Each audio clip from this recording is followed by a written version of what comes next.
I didn't have this big plan to break the cycle of abuse for my children. That's not how it rolled out. I was 17 years old when I had my first child. And in fact, I was living under an assumed name and I was still a runaway. I happened to be living in a house that I had been connected with through this unwed mothers organization, but I was still in hiding. When I found myself pregnant, my first thought as a 17-year-old alone was, I'm going to have somebody who loves me. Literally, that was my thought process. I'm not proud of it, but I also understand it because of where I was in my life.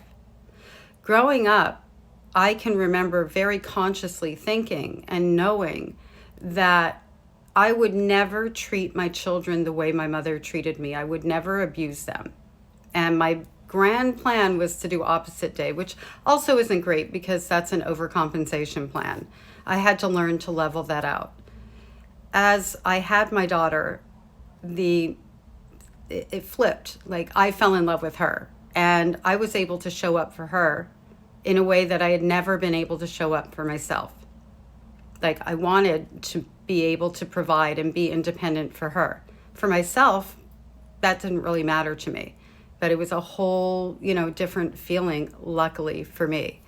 And as time went on, I actually was very much an unhealed mother for her for the first 9 years of her life. And wow, still managed to make good choices and not abuse her.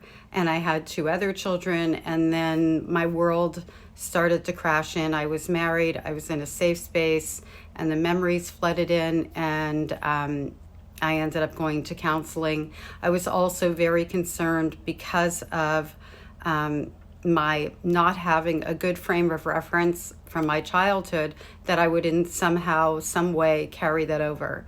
So it was for all those reasons that I sought help. But I never thought ahead of my children, and I never thought about it as breaking a cycle. I just knew that I wanted to be better for them, and I wanted them to be loved, to know that they were loved every day. That was my number one goal, which I did accomplish because they've told me that they felt loved every day, even, when they were grounded.